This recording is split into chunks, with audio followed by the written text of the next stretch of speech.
Hello and welcome. I'm Fiona, President and Chief Experience Officer of Mesh Experience, and thank you very much indeed for joining us on this webinar. Today we're actually going to be discussing how to use distinctive assets within the financial services sector as part of our Applying Byron Sharp Thinking webinar series, and this is the first one. With me today, I'm delighted to say that I have Emma McDonald, who is Professor of Marketing at the University of Warwick, and she studied with Byron Sharp. I also have Mark Thompson, who is the Experience Director here at Mesh. So in this first episode, we're going to be focusing on distinctive assets. But before that, we want to share some context about how we would approach brand growth. Whether someone encounters a TV ad or walks into a store, each brand encounter that they have will impact on their brand perception. And that's why we focus on the complete brand experience. And that's what makes us different from other agencies. And we believe that all brand experiences, not just advertising, impacts on brand salience. And all experiences can be brand building, but they need to be noticed and correctly identified. And this is where some of the Byron Sharp thinking and experience research combine. So in today's world, with increased media fragmentation and multi-channel customer journeys, marketers need to take an experience-driven marketing approach to understand how their marketing efforts are impacting on brand performance. We measure the complete brand experience across paid, owned, and earned touchpoints, because share of experience is better than share of voice at correlating with share of market. And we actually pick up and measure not what it is that marketers push out, but it's what real people are picking up. And we capture the emotional reaction to experiences in real time, reducing any kind of recall bias that there might be. And positive experiences have 3 times the impact of neutral ones on brand consideration. We can identify consistency of brand assets across the complete brand experience, because inconsistent or unclear branding is what can lead to poor campaign pickup and effectiveness. So ultimately, what we're here to do is to help you to see which of these experiences to create more of and which to reduce or change. Byron Sharp argues that the combination of mental and physical availability is how brands grow. But these are, of course, driven by the experiences that people have. And experiences with brands create memory structures that build then mental availability. According to Byron Sharp, this helps brands to be thought of in buying situations. However, we believe that this applies at every key behavior point in the purchase journey. So, for example, when searching for information or choosing which branches to visit, it's important to track mental availability at each point in the purchase journey to ensure that your brand is thought of in those behavioral points. So our methodology tracks all experiences at those different stages in the purchase journey, and then we can assess their impact on mental availability. And this is what makes us a little bit different and more powerful than some of the other research tools. So let's think about physical availability now. And this represents how easy the brand is to find through retail and service channels. And this helps acquisition, and it also contributes to the overall brand experience. However, we believe that in categories with a long purchase journey, brands need to be available at all of these different points. So if someone decides to seek out your brand in a particular channel, then you should be available in that channel. Otherwise, they might just go to an alternative brand. We track both customers and non-customers, so that enables us to identify the performance of owned channels, both as a service channel to customers, but also as an acquisition channel to non-customers. Mental availability is formed by all experiences, whether that's paid, owned or earned. And while physical availability can span both earned and owned channels, at Mesh we do look at all of those to look at the complete brand experience. And therefore we can look at how to measure and optimize performance across a range of touch points, which can help to grow your brand. Okay, so delivering positive experiences is important because there's a strong correlation that we found with the number of image statements that somebody will endorse. So things like a brand I trust or innovative. So to increase mental availability and the number of perceptions that people have about your brand, it's important that you deliver positive experiences. Now, we haven't actually labelled all these experiences here, but some of those ones right at the top would include things like Nationwide, Barclays, Lloyds and Halifax, just so we know who's on there. Let's just talk a little bit about the methodology so that we understand how this works. So it comprises of 3 stages. We start with a pre-survey where we collect brand metrics and imagery, as well as things like demographic and attitudinal information. And after this, participants take part in a weekly experience diary where they record their experiences with brands in a particular sector. So in this case, we could be talking about financial brands. They tell us about those experiences, which brands, which touch points, how positive and persuasive they are, and they give a written account plus other very granular information points about the experience. And finally, at the end of the week, the participant then tells us in another survey some of the same approaches in terms of their brand and their image associations. And then collecting that information means that we can then have a look at which experiences have positively or negatively impacted on the brand metrics and perceptions. So here we have an example of a Lloyds banking customer. And we can just have a look here and see that on day 3, they noticed a Lloyds banking ad, which improved their perception of the brand towards Lloyds. But on day 5, they then had a negative experience of one of the branches of a bank closing. So it just shows you the kind of different experiences that we might collect over that period of time.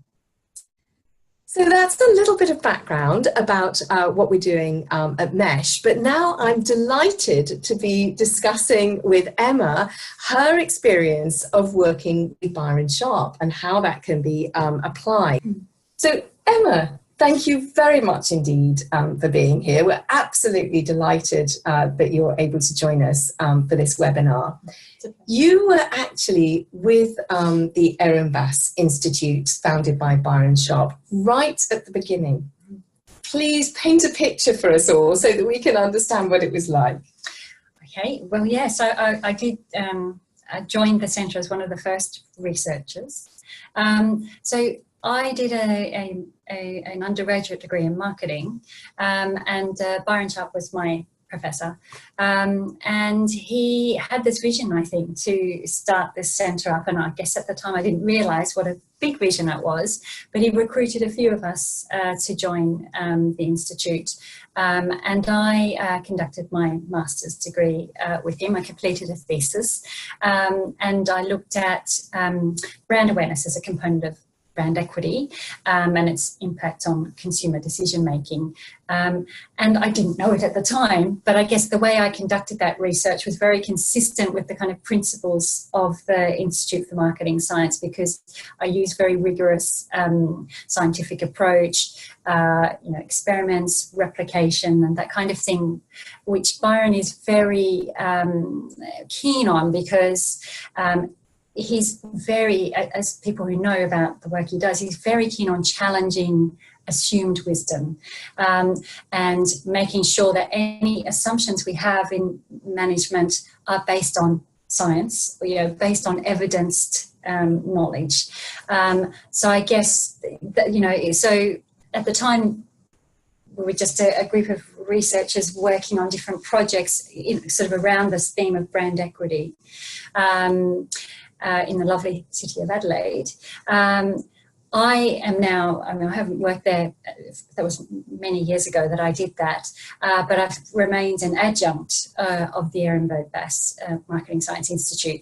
And I've been so impressed over the years how this centre sort of in this quite remote city, Adelaide is a lovely place, but it's a long way from anywhere else, how they've managed to have such an impact worldwide. And they've been working with some of the world's leading brands. I know Coca-Cola, for instance, Mars, and many other leading consumer brands have been doing work with the Institute over the years. And yeah, that's quite impressive. So what do you think is the secret to the success? Because it has really spread. And over here, everybody's talking about this work. What's your view on that? I think it comes down to the vision that Byron had all those years ago about challenging the accepted knowledge. So he likes challenging accepted norms, but not just jumping up and down again about it and saying I don't believe this, but actually looking for ways to evidence what we can count on.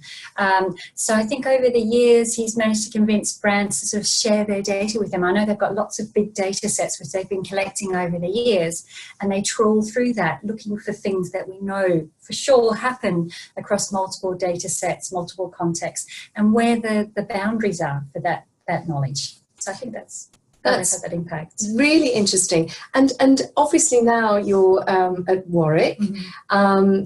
Do tell us, how is this early work impacting on what you do now with students and clients? Okay, yeah, so as you know, I'm a professor of marketing at Warwick Business School. I've only just joined Warwick, and before that I was at Cranfield School of Management for a decade. And I think the reason why I chose to move to the UK and come to Cranfield was because that's a university that really focuses on rigour and relevance. And I think the early training with Byron really helped me with that dual focus. So every piece of research I've ever done has had an outlet in sort of something that managers can read, like a Harvard Business Review or AdMap, and also in the very top academic journals. So I think that's where that kind of background training kind of helped shape who I am as an academic and as a marketer. And obviously we've been lucky enough to work with you for 8 years now, Emma. And I'd love to just find out, with the real-time experience tracking data, what was it that struck a chord with you in relation to, the work that you've been doing? Well, I think the first time we met, you came to Cranfield to give a presentation, and it was really impressive. You came in and you talked about this exciting new data set, and it seemed actually at the time it was surprising that no one else had thought of generating the data the way that you were doing it using mobile phone technology. But it just seemed like you were onto something there, and you had a data source there that could really help address some of the challenges that marketers have, because marketers still have many of these challenges, but joining up all their different insight sources to get a rounded picture of what's going on in customers' lives. And I think the real-time experience tracking data helps with that challenge in many ways. And as you know, we've collaborated on many different data sets, and with quite a few of your clients as well. For instance, one study we published in Harvard Business Review, where we found that the three most influential touch points on purchase intention, 2 of them weren't even brand controlled. So I think that was quite insightful for the client, and also more generally for managers.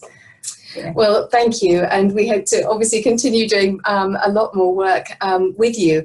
Today, we're talking about distinctive assets. So before we hand over to Mark, who's actually going to be looking at some of those in financial services, what's your personal view on those? Well, I understand that Byron has been talking for a long time about this notion of mental and physical availability for brands, and saying that they're really key for and they're the key things we should focus on when building brands. And as I understand it, the distinctive assets notion is about those components of the brand that are most useful for influencing the mental availability of our customers, and making sure that those distinctive assets are at the right points in the customer journey so that our brands are noticed and picked up and acted on by customers. Brilliant. Well, Emma, thank you very much indeed. We're now going to hand over to Mark. So without further ado, let me just make sure that I can get back to our screen and for Mark to come in and help us with the next stage. So thank you very much indeed for that, Emma.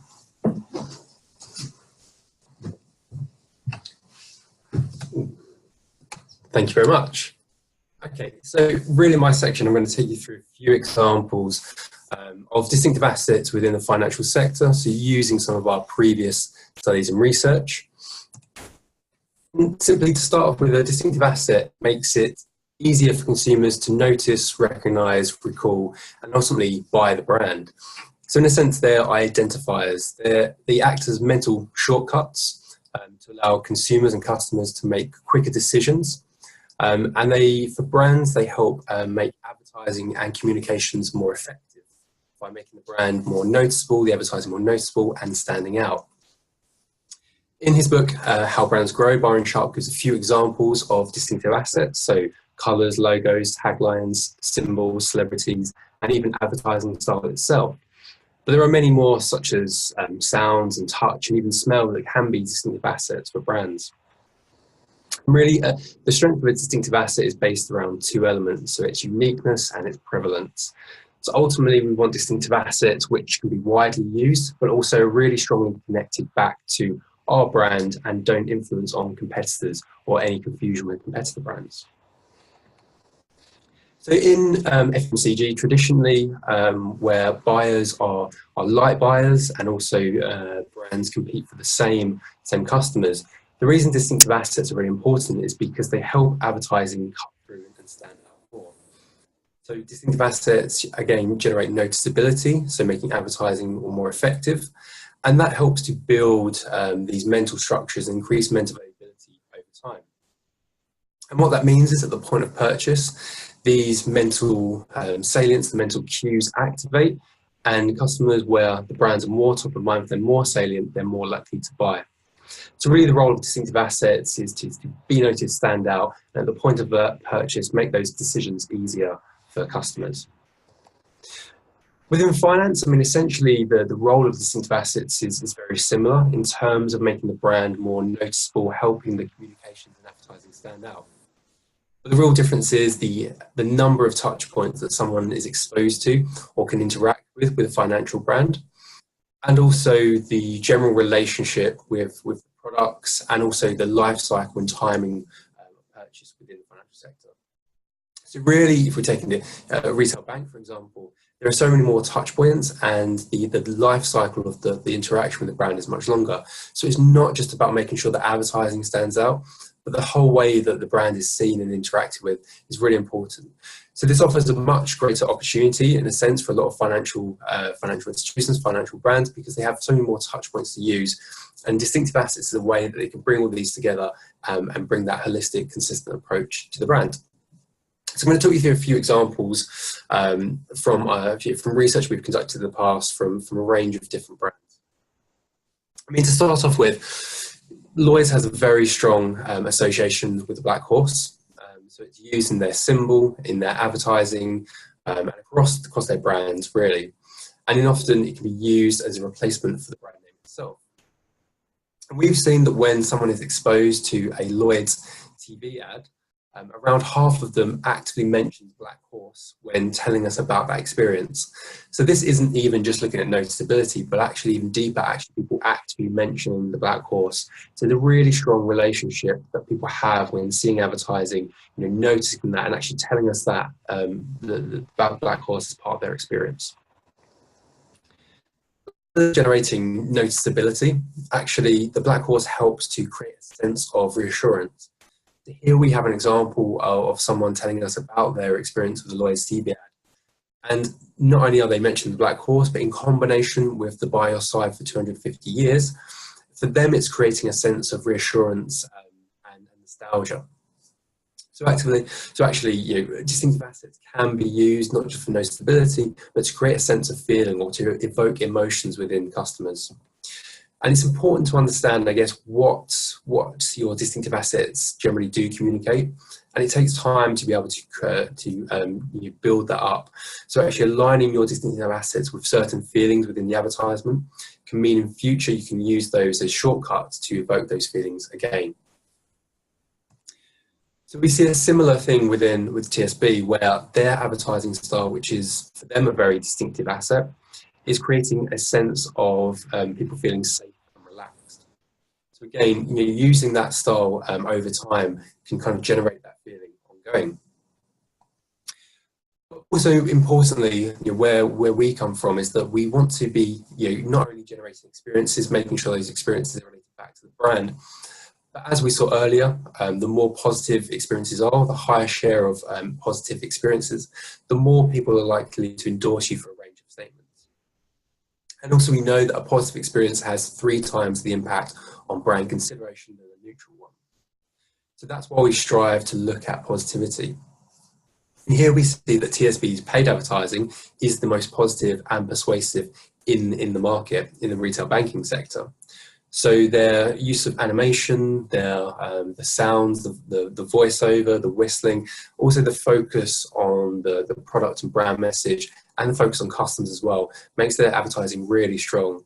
So not only is it distinctive and it cuts through, but it also generates a positive feeling which helps the brand overall.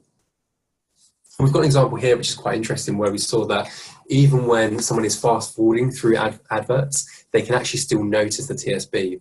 And this really shows you the strength of distinctive assets, and why we want to use them is because it can help cut through in people's lives. And I think that's one thing that we find in the way we research, is that we understand that people aren't just sitting there watching all the advertisements, but actually they could be washing up, which is where the cues help, or they could be talking to friends. So all of these assets really help advertising be more effective.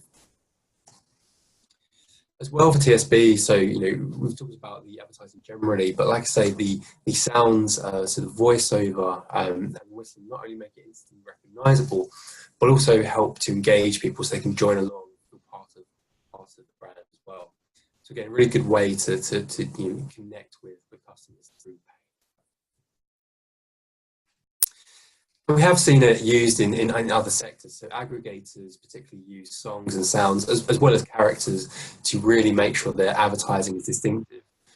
Now, one of the key differences here is that with aggregators, really what they're aiming to do is be really salient, really present in people's minds, and really sticky in their mindset, even if it isn't necessarily always that positive. But whilst their main objective is to be really top of mind, actually for a lot of financial institutions, from retail banks to insurers, it's not just about being ultimately the first one they think of, but thinking of them for the right reason as well. So being really salient but also really positive is what we want to do in the financial sector.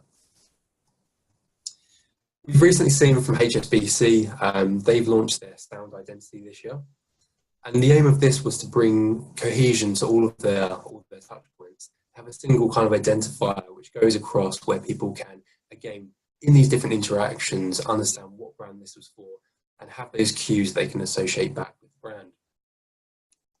And actually, when you start to look at all of the touch points that people are exposed to in the average week within the retail banking sector, you can start to see how that would be so powerful. So on this chart here, we look at, we've mapped all of the different touch points in terms of how positive they are, how persuasive they are, and also how prevalent they are.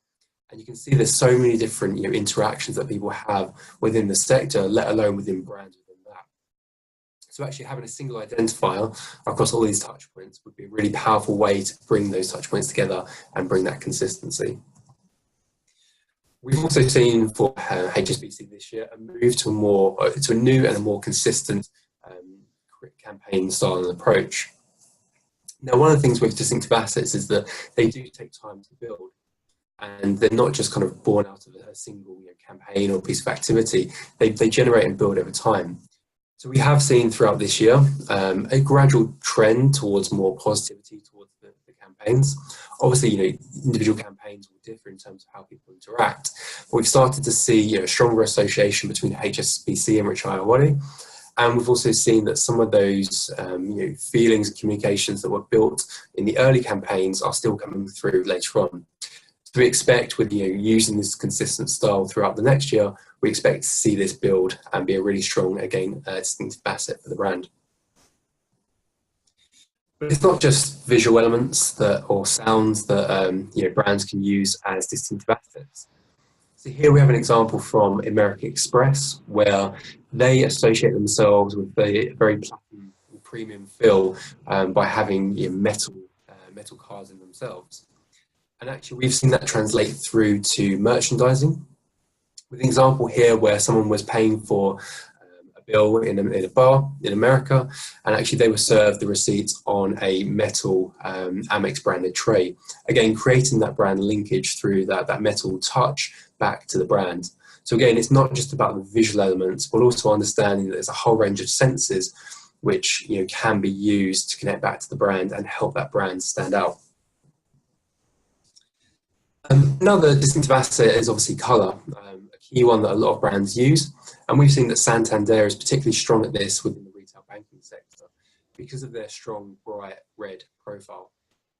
And not only is this important in their advertising and generally in their branding, but also because it's such a strong identifier, we've seen it really translate well through to sponsorship.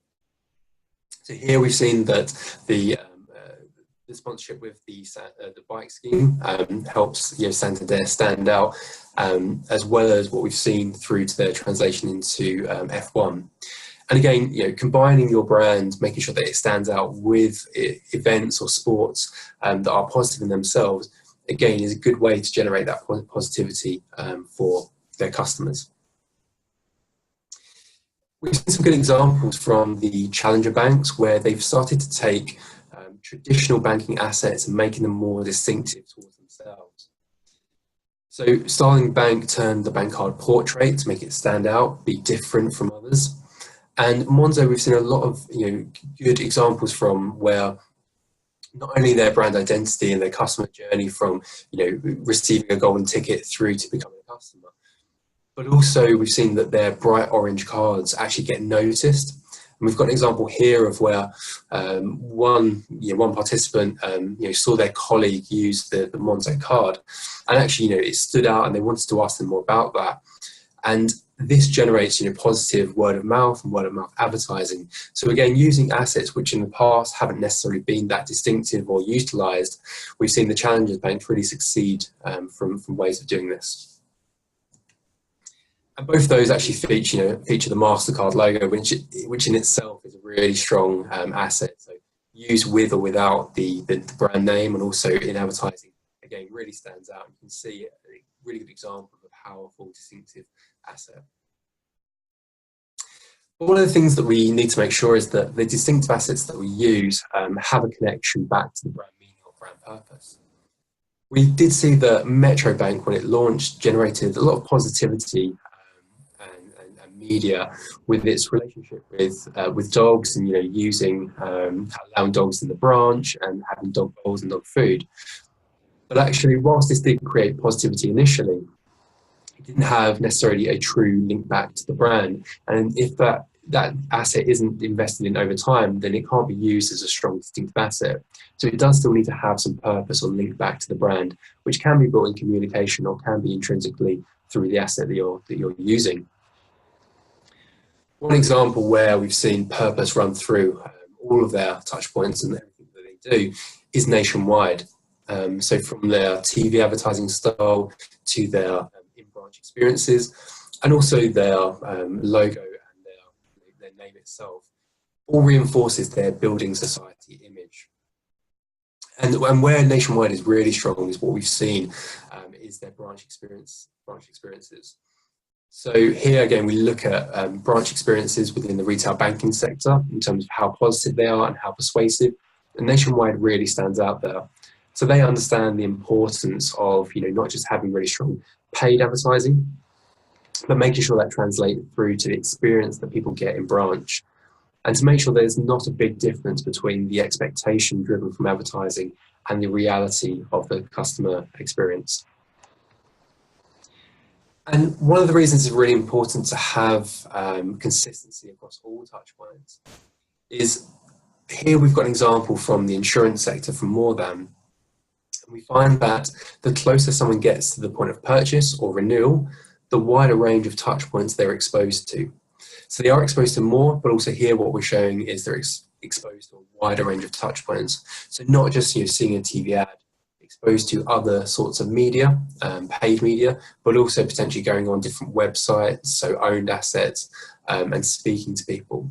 So again, the closer you are to the point of purchase, the more touch points you're exposed to. And therefore it's really important to make sure that you're consistent in the way that you deliver your message, and using distinctive assets effectively across touch points can allow that cohesion and bring that brand together. So this is one of the reasons potentially that we see a lot of distinctive characters within the insurance sector. So from Churchill through to Admiral, all of these really help to bring the brand to life and make sure that it's noticed, and across touch points allow people to connect the brand and what they're seeing. We have seen though that in the past, for example, Direct Line potentially overusing one of their distinctive assets, the red phone, in their advertising, can annoy or cause negativity. So it is important to understand how positively those assets are received and how well the advertising is performing. But rather than just losing that asset totally and starting afresh, what Direct Line did was that they were more subtle in the way they used their asset. So the red phone still appears in their brand logo, and the red still appears in the advertising. But actually, they made a new style of advertising which was more engaging for customers. And actually, the use of the new character Winston Wolfe in their advertising actually linked back stronger to their brand proposition. So his role of the fixer links back more or better to the brand and the brand's purpose and meaning than the phone by itself did in the past. So again, a good way of transitioning over, making sure that you're still utilising the assets that you have, but making sure the advertising and the communication in that links back to the brand purpose. Okay. So I'm just going to hand you back over to Fiona, who's going to talk you through a few examples and key actions that you can take to build distinctive assets. Brilliant. Well, thank you very much indeed, Mark, for that. And I think we can see from both what Emma has said and from what Mark has said that it is hugely important to create great distinctive assets for your brand in financial services. And they play a similar role to the ones that are played with distinctive assets in non-financial services. But I think the key that is different is the number of touch points that you're needing to actually activate them across. And therefore, we need that consistent message that's coming across throughout the customer journey. So what are some key takeouts?